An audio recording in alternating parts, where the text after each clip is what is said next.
নমস্কার বন্ধুরা, সবাইকে স্বাগত সিম্পল ফুড অ্যান্ড ট্রাভেলে।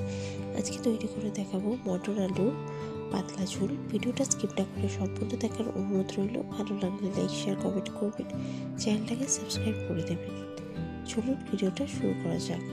প্রথমে এখানে 1 কিলো মটর দিয়েছি। মটরটাকে প্রথমে ম্যারিনেট করে রেখে দেবো।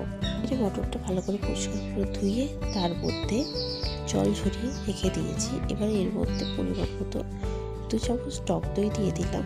টক দইটা দিয়ে ভালো করে মেখে নেব। মেখে নেওয়ার পরে এর মধ্যে নুন আর হলুদ দেব। পরিমাণ মতো নুন আর হলুদ আর কাঁচা সর্ষের তেল দিয়ে ভালো করে মেখে নেব। এখানে মটরটা ভালো করে মাখা হয়ে গেছে। এবার এটা ম্যারিনেট করে এটা আধ ঘন্টা ফ্রিজে রেখে দেব। আধ ঘন্টা পরে এবার কড়ার মধ্যে সর্ষের তেল দিয়ে দিলাম পরিমাণ মতো। সর্ষের তেলটাকে ভালো করে গরম হতে দেব। আপনারা যারা চ্যানেলে নতুন ভিডিও দেখছেন অবশ্যই চ্যানেলটি সাবস্ক্রাইব করে দেবেন। তেলটা ভালো করে গরম হয়ে গেছে। এর মধ্যে এবার গোটা গরম মশলা, 2 তেজপাতা, 2 টুকরো দারচিনি আর 3টে এলাচ আর দিয়ে ভালো করে ভেজে নেব।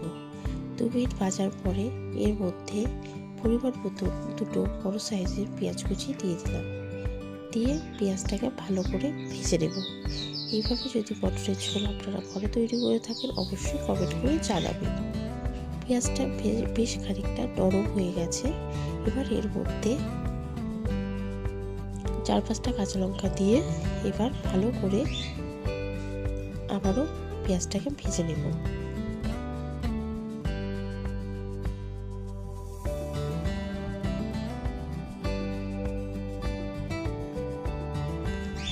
পেঁয়াজটা প্রায় 5 মিনিটের মতন ভেজে নেব। 2 চামচ নুন দিয়ে দিলাম। 2 চামচ নুন দিয়ে আবারও ভালো করে পেঁয়াজটাকে নাড়াচাড়া করে নিয়ে এবার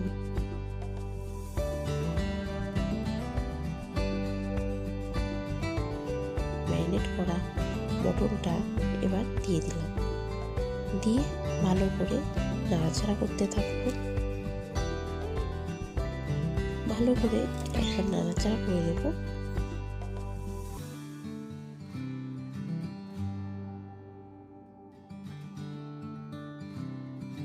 ভালো করে পেঁয়াজের সাথে ভালো করে মিশিয়ে নিচ্ছি। এবার এর মধ্যে পরিমাণ মতন 2 চামচ হলুদ গুঁড়ো দিয়ে দিলাম। হলুদ গুঁড়ো দিয়ে আবার ভালো করে নাড়াচাড়া করে নেব।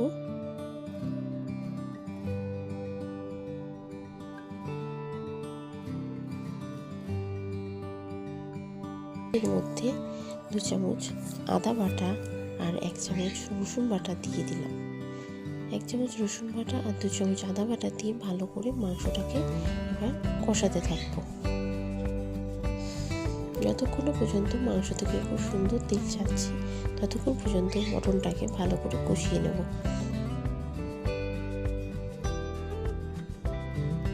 এটা মটন রান্না করছি, সেটা অনেকক্ষণ সময় ধরে ভালো করে মটনটাকে কষিয়ে নিতে হবে, যাতে খেতে খুব বেশি সুস্বাদু হয় আর খুব তাড়াতাড়ি রান্নাটাও হয়ে যায়। এইভাবে রান্না করে নিয়েছি। এবার এর মধ্যে গুঁড়ো মশলাগুলো দিয়ে দিলাম। 2 চামচ জিরে গুঁড়ো, 1 চামচ ধনে গুঁড়ো, 2 চামচ কাশ্মীরি লঙ্কার গুঁড়ো আর 1 চামচ শুকনো লঙ্কার গুঁড়ো আর সামান্য পরিমাণে চিনি দিয়ে দিলাম। এবার চিনি দিয়ে ভালো করে মাংসটাকে আবার রান্না করে নেব।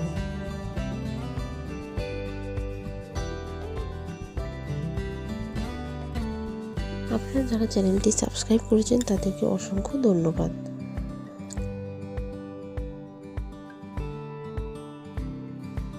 ভালো করে রান্না করে নিচ্ছি। মাংসটা অনেকটা কষানো হয়ে গেছে। আরও ভালো করে সুন্দর করে কষিয়ে নিয়েছি। দেখতেই পাচ্ছেন খুব সুন্দরভাবে তেল ছেড়ে দিয়েছে।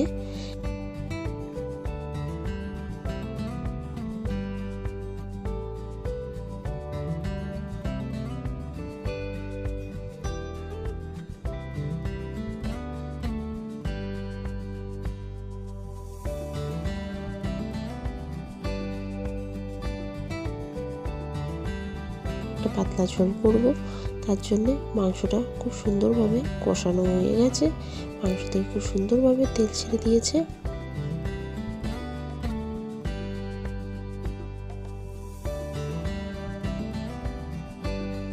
দেখতেই পাচ্ছেন কতটা সুন্দর কালারটা এসেছে।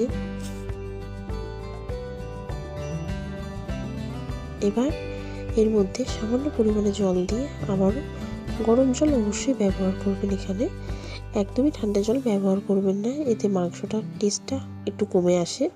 তো মাংসটা খুব সুন্দরভাবে কষানো হয়ে গেছে। এবার মাংসটা প্রেসারে সম্পূর্ণটা দিয়ে দিলাম, আর কড়ার মধ্যে সামান্য জল দিয়ে কড়াটা ভালো করে পরিষ্কার করে নিয়ে সেই জলটা একটু গরম করে প্রেসারের মধ্যে দিয়ে দিলাম। দিয়ে এবার প্রেসারটাকে বসিয়ে দিলাম গ্যাসে।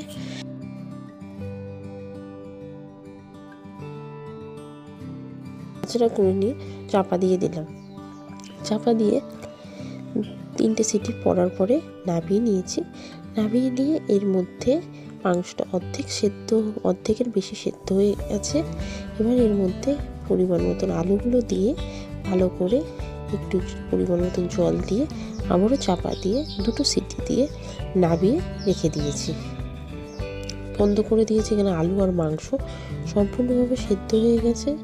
এবার নামিয়ে কড়ার মধ্যে রেখে দিয়ে কড়ার মধ্যে ঢেলে সামান্য ফুটিয়ে নিয়ে এবার দিয়ে গরম মশলা ছড়িয়ে দিলাম।